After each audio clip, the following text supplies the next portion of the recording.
बालाजीव यानी अज्ञानी जीव, लाचार जीव कांप रहा है। क्या ना जाने क्या करी है पीऊ, ये परमात्मा ईश्वर ना जाने क्या करेगा।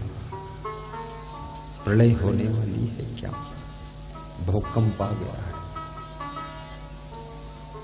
बाढ़ आ चुकी है, अकाल पड़ गया है, जीव थर थर कांप रहा है और मन में सोचता है ईश्वर ये परमात्मा न जाने क्या करेगा, सब विनाश ही हो जाने वाला है क्या, ऐसा भ्रम हो रहा है। कांचे बासन टेके न पानी, साहब कहते मिट्टी के कच्चे बर्तन में पानी नहीं टिकता, वो बर्तन भी नहीं टिकता। मिट्टी का कच्चा पात्र हो, कच्चा बर्तन जो आग में पकाया न गया हो, उसमें पानी रख दो तो पानी भी नहीं टिकेगा और कच्चा मिट्टी का बर्तन वो भी नहीं टिकेगा, मिट्टी गल जाएगी, सब बह जाएगा। उड़ गए हंस काया को मिला, साहिब कहते हैं हंस उड़ गया और काया कुम्हला गई यानी मुरझा गई।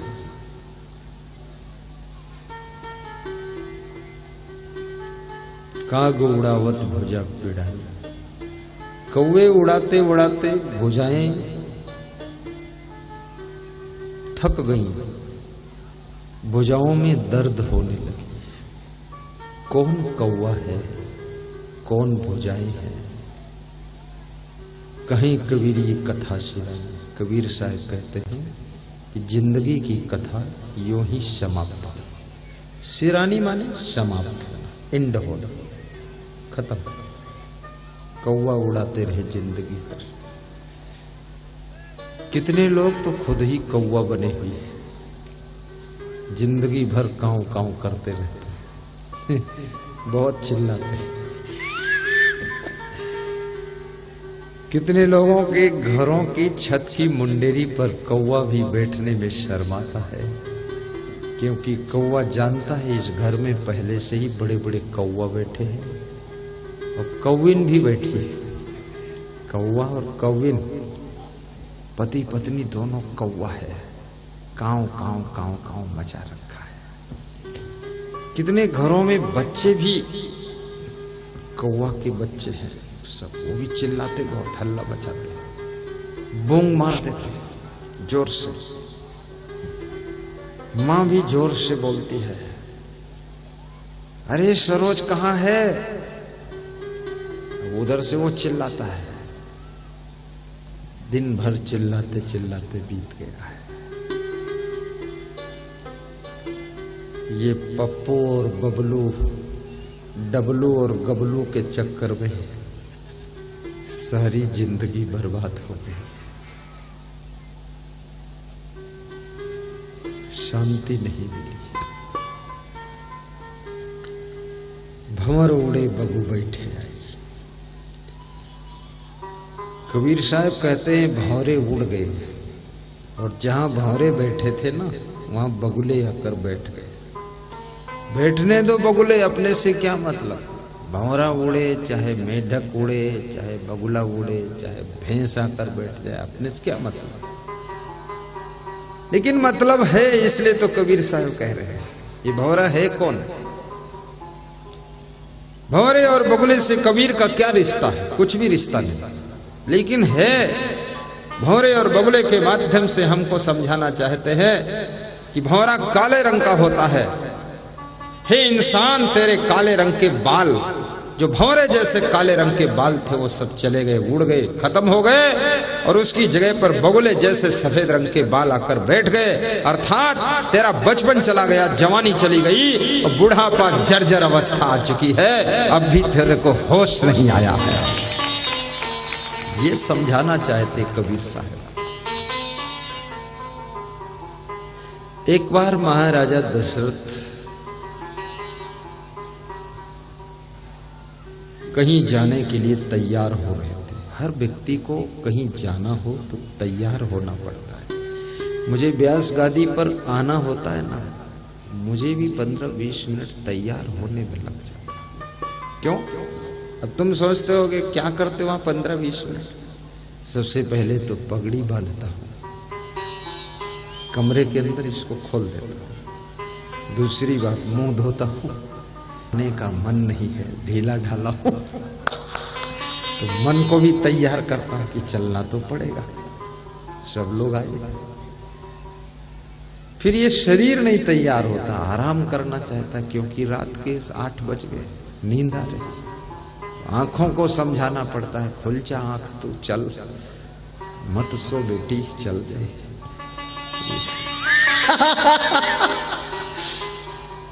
फिर साधुओं को, वो साधु मेरे पास आते, बोले गुरुदेव गाड़ी रेडी है। साधु का मन भी नींद लेने का है, पर वो भी बोलता गाड़ी रेडी है। दूसरा संत आता, कहता देर हो रही है, अगर देर कर दूं तो छत्तीसगढ़ से भी फोन आता है आश्रम से कि मंच पर जाने में देर क्यों हुई, और देर कर दूं तो यहाँ जो मंडप प्रबंधक है संत, जिसको अभी बुलाया था, वो ऐसे हाथ जोड़ के कर रहा था, वो तुरंत फोन करता देर क्यों हुई, जब हम टाइम पर सब रेडी कर चुके तो आप लेट क्यों? हम गुरु को भी वो 2 धक्का मार देता है कि चलो चलो। फिर उसमें भी ना हिले डोले तो फिर ये भगत आ जाएगा दिनेश मंडल, ये तो पूरे कमंडल बजा देगा वो, क्योंकि इतनी मेहनत किया है, 1.5 महीने से दौड़ रहे हैं गुरुदेव, केवल इसीलिए तो कि 2 घंटे का सत्संग। दिन भर गाय की सेवा इसीलिए की जाती है, शाम को थोड़ा दूध दे दे। अब दूध ना दे तो फिर क्या मतलब? तो मेरी सेवा में सब लगे, तो तैयार होने में टाइम लगता है थोड़ा सा। लेकिन सबसे ज्यादा कहीं जाना हो तो तैयार होने में सबसे ज्यादा समय अगर किसी को लगता है तो उस जाति का नाम स्त्री है, उसको बहुत टाइम लगता है। क्यों? सबसे ज्यादा उसको टाइम लगता है साड़ी सेटिंग करने। सेटिंग मतलब पहनने में नहीं, कौन सी साड़ी पहनूं ये चॉइस करने में ही आधा घंटे लग जाता। कितनी स्त्रियां तो साड़ी एक पहनती, फिर शीशा में देखती तो फिर नहीं पसंद आई, फिर उतार के रख दिया, दूसरी पहनती, फिर तीसरी पहनती, चौथी पहनती। पति द्वार पर खड़ा इंतजार कर रहा है, अब आ जाओ शीतला माता, निकलो बाहर। अब जैसे जैसे एक पति हारन बजा रहा था, अरे चलो सत्संग में देर हो रही, गुरुजी बैठ जाएंगे, प्रवचन चालू हो जाएगा, तुम अंदर क्या घुसी हुई कड़ रही कमरे में। तो उसने खिड़की खोला स्त्री ने, और पति को इशारा दिया, दोबारा हारन मत बजाना, तैयार हो रही हूं, और क्या कर रही है। पति थोड़ा हड़बड़ी वाला रहता है, जितने पति ये हड़बड़ी, ये शुद्ध साईं तो अपने बुशर्ट की बटन भी नहीं लगाते, ये पति लोगों की बड़ी दुर्गति। हाँ, ये शुद्ध पैंट भी नहीं पहनते, कभी आगे का हिस्सा पीछे पहन लेते, उल्टा लपेटे जा रहे, फटी सटी लकटी पटी, क्योंकि पति के ऊपर लोड जाता है। तो पति ने दूसरा हारन बजा दिया कि जब सत्संग में जाना है तो टाइम पर पहुंचना चाहिए, फिर देर में जाने से मतलब क्या निकला, पूरा सुन भी ना पाए और जाए भी। तो पत्नी ने कहा गाड़ी से उतर के यहाँ आओ, तुम अंदर आओ। पति गाड़ी से उतर गया, क्योंकि हर पति अपनी पत्नी को डरता है, इसलिए जो समझदार पति है वो पत्नी की बात को मान लेता है कि कौन वाद विवाद करे, बोल रही उतर जाओ तो उतर जाते हैं। उतर कर अंदर गए, बोले अंदर आऊं, बोले आ जाओ, तुमसे क्या छिपा है, आ जाओ। बोले तुमको मना किया था दोबारा हारन मत बजाना, क्यों बजाए? बोले देर हो रही इसलिए बजाए, और क्यों बजाए, 20 मिनट हो चुके, तुम रेडी नहीं हो पाए। उसने कहा तुमको क्या पता, इधर आओ। अलमारी खोला, बड़ी अलमारी, उसमें साड़ी दिखाया, 50-60 साड़ी टंगी थी। बोले इतनी साड़ियों में पसंद करने में टाइम लगेगा कि नहीं? बोलो, तुम स्त्री होते तो पता चल जाता। मैं स्त्री बनी हूं तो मुझे पता चल रहा है, साड़ी पसंद करना। अरे तो पति ने कहा कोई साड़ी पहन लो, है तो सब तेरी साड़ी है। क्या बात करते, सत्संग में जा रही। अगर कहीं गुरुजी ने भी पूछ लिया ये कौन, तुम बोलोगे मेरी पत्नी, तो साड़ी ऐसी होनी चाहिए गुरुजी को भी लगे कि हाँ कोई है। जितने लोग आएंगे उनको भी देखने में लगना चाहिए कि हाँ इसकी पत्नी वास्तव में ऐसी साड़ी पहन है। पति के भी समझ में आ गया कि बात तो सही है, आखिर है तो मेरी ही पत्नी। इसलिए हर पति अपनी पत्नी को बहुत सुंदर साड़ी पहनाता है और साड़ी पहनाकर फिर सड़क पर निकालता है, फिर सबको दिखाता है तमाशा कि देख लो जादूगरनी आई है।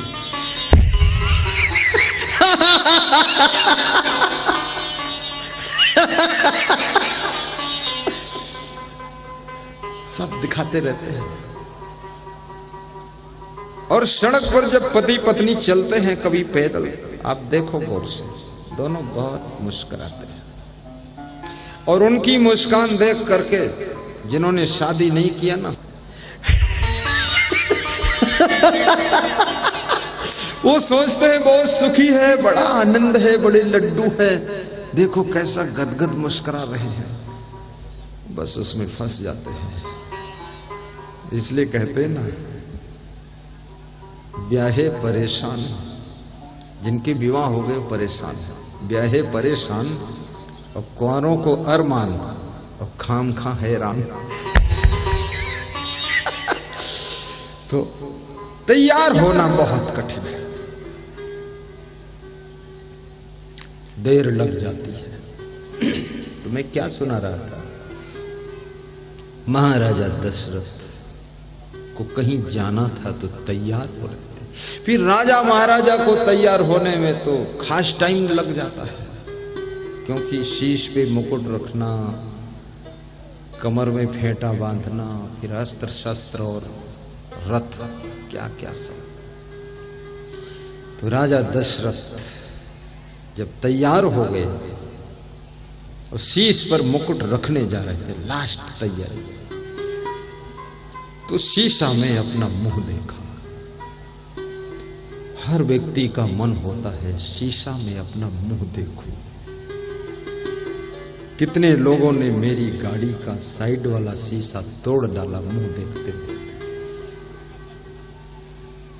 उनका मुंह तो जैसा का तैसा ही रहा, कुछ सुधरा नहीं, लेकिन शीशा जरूर बिगड़ गया, टूट गया। शीशा जब बनवाने गए तो उसको कितना रुपया मांगा? 18,000 मांगा। तो हमने कहा इससे अच्छा तो इसका मुंह ही टूट जाता तो ठीक था। शीशा तो क्योंकि महंगी गाड़ी है, 42 लाख की गाड़ी, और उसके शीशा को बार बार मोड़ मोड़ के मुंह देखते। अरे तुम कितना मुंह देख लो, मुंह वही है, इतना जल्दी नहीं बदल जाता है। और देखना ही है तो 10 रुपये का शीशा खरीद लो, उसमें देख लो। ये 18,000 का गाड़ी का शीशा बर्बाद कर दो। हे दयालु मान जाओ। कौन मानेगा? गाड़ी उधर खड़ी, कोई मुंह देखे तो हम क्या करेंगे? लेकिन मुंह देखना चाहिए, क्योंकि कहीं कोई गंदगी ना लगी हो मुंह में, पर उसके लिए अलग से शीशा रखना चाहिए। मुंह साफ भी रहना चाहिए, मुंह में कोई गंदगी नहीं लगी। तो राजा दशरथ ने अपना मुंह देखा शीशा में। राजा दशरथ रोने लगे, बहुत रोने लगे। तो उनके मंत्री ने कहा कि आप चक्रवर्ती सम्राट हैं, महाराजा हैं, समझदार हैं, सत्संगी हैं, आप रोते क्यों? अपना ही मुंह देखकर रोने लगे आप। बोले मुंह देखा। बोले रोज मुंह देखते थे नहीं रोते थे, आज क्यों रोते? बोले आज मुंह के साथ साथ कान भी देखा। लोग कान बहुत कम देखते हैं अपने। लेडीज कान देख लेती, कान वो भी नहीं देखती, कान का कुंडल देखती कि अच्छा लग रहा कि नहीं, थोड़ा मूड हिला के देख लेती, हिलता है तब कैसा लगता है। बहुत खतरनाक लफड़ा है जिंदगी में सब। राजस्थान में एक कथाकार कान में कुंडल पहने था, तो बीच बीच मूड हिला देता था, कुंडल ऐसे हिल जाता था, तो श्रोताओं को बहुत मजा आता था। तो हमने कहा तुमको क्यों मजा आ रहा? बोली कुंडल हिल रहा, बहुत अच्छा लग रहा। तो हमने कहा उसके कान से पूछो क्या दशा हो रही। तो मैं उस महात्मा को मिला, कथाकार को, हमने कहा ये कुंडल जो कान में पहने हिलाते हो, लोगों को मजा आता, देखने में अच्छा लगता है, लेकिन तुम्हारे कान की दशा क्या है? बोले कान का छेद 1 अंगुल लंबा हो गया हिलाते हिलाते, बड़े बहुत दर्द हुआ। मजा के चक्कर में सजा तो मिलती ही। तो मंत्री ने कहा कान देखने से दुख क्यों हुआ? बोले कान ही नहीं देखा, कान में लगे हुए बाल भी देखा मैंने। बाल देखा? तो बाल में क्या फर्क? खोपड़ी में इतने बाल लगे, वो बाल देखा, दूसरे खोपड़ी के बाल देखा, तो कान के बाल देखा, तो रोए क्यों? बोले इसलिए रोए मेरे कान के बाल पके हुए मैंने देखा, कान के बाल पक गए। तो बोले तो पक गए तो पक गए, बाल पक गए, तुम क्यों रोते हो? बोले हम इसलिए रोते हैं, आज हमको एहसास हुआ, आज पता चला, आज फीलिंग हुई कि मैं बूढ़ा हो गया, बुढ़ापा आ गया। अरे बोले बूढ़े हो गए तो रोने की क्या जरूरत? बोले इसलिए रो रहा हूं, इतना बूढ़ा हो गया कि कान के बाल भी पक गए, लेकिन आज तक कोई संतान का जन्म नहीं हुआ, एक चूहिया भी नहीं पैदा हुआ, और संतान के चक्कर में 3 रानियों से विवाह किया। याद रखना, अगर आपकी किस्मत में संतान नहीं है तो आप 3 नहीं 13 विवाह करो तो भी कुछ मिलने वाला नहीं। संतान है तो 1-2 में ही हो जाएगी।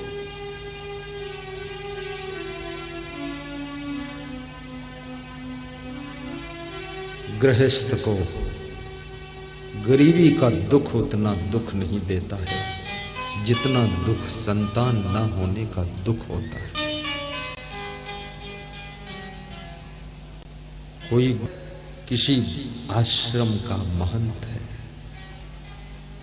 आश्रम छोटा है बड़ा है इस बात का दुख नहीं है, लेकिन आश्रम को चलाने वाला कोई महान शिष्य नहीं है, इस बात का दुख गुरु को भी रहता है। राजा महाराजा को भी दुख रहता है कि मेरे बाद ये राजपाट कौन संभालेगा। याद रखना, कम से कम एक पुत्र तो चाहिए। आंगन में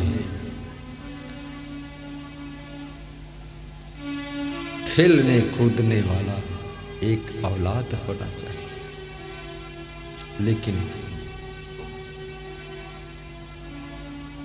जिनको पुत्र ना हो, पुत्री ना हो, पत्नी ना हो, भाई भी ना हो, माँ भी मर गई हो, पिता भी मर गया हो, उसको कितना दुख है।